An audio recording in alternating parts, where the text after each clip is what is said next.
एक और बड़ी खबर है। बजट को लेकर उत्तर प्रदेश में भी सियासी घमासान की स्थिति है।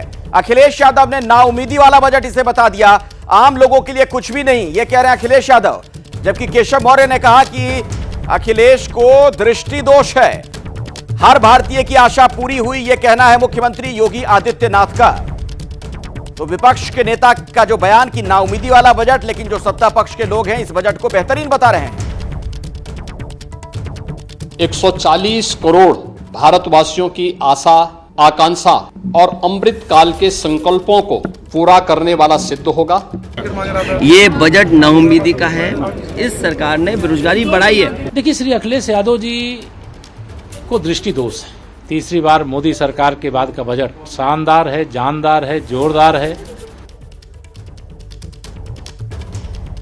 ये तय लाइन पर ही सारी बातें आप सुन रहे थे। अब सत्ता पक्ष के लोग हैं, जाहिर तौर पर बजट को अच्छा ही बताएंगे।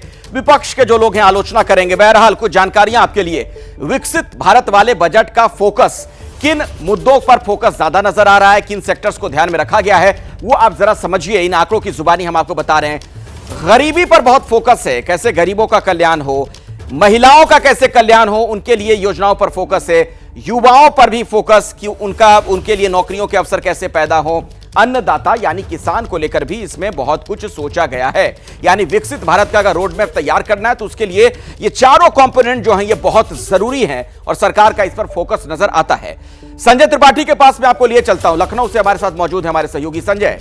बजट पर यूपी में राजनीति भी देखने को मिल रही है। सत्ता पक्ष के लोग तो तारीफ कर रहे हैं, लेकिन अखिलेश यादव जो नाराज हैं, क्या सिर्फ एक राजनीतिक बयान के तौर पर देखा जाए उनकी प्रतिक्रिया को?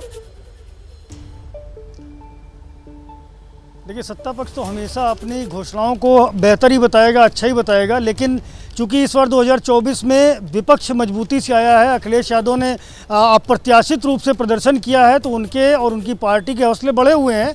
और आने वाले 10 विधानसभा चुनाव के जो उपचुनाव हैं उनको लेकर भी लगातार सरकार के फैसलों की आलोचना करना अखिलेश यादव का धर्म है और वही वो धर्म निभा रहे हैं। यूपी स्पेसिफिक घोषणाओं की अगर मैं बात करूं तो काशी विश्वनाथ मंदिर को जो वैश्विक पर्यटन स्थल बनाने की घोषणा हुई वो महत्वपूर्ण है। इससे काशी क्षेत्र में पर्यटन बढ़ेगा।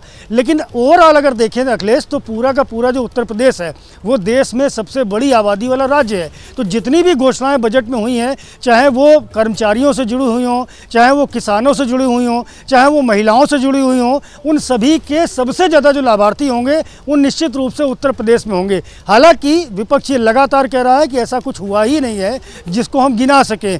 किसानों के हित में कोई निर्णय नहीं हुआ। उम्मीद की जा रही थी जो किसान सम्मान निधि है उसकी बढ़ोतरी की जाएगी, उसमें राशि बढ़ाई जाएगी, वैसा कुछ नहीं हुआ।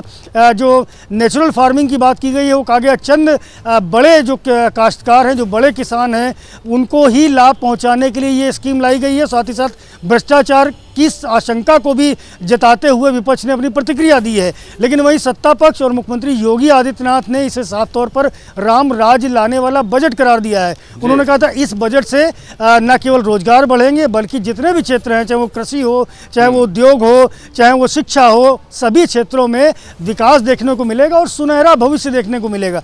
तो ये तो निरंतर प्रक्रिया है सत्ता पक्ष और विपक्ष के बीच में, आरोप और प्रत्यारोप की। वो बजट को लेकर भी चलेगी। अब देखना ये होगा, दरअसल बजट से सीधा वास्ता जनता का इस लिहाज से होता है कि उसकी जो रोजमर्रा की जिंदगी होती है उस पर कितना असर पड़ने जा रहा है। क्या उसकी आमदनी बढ़ेगी, क्या उसकी बचत बढ़ेगी, या खर्च ही ज्यादा होता रहेगा।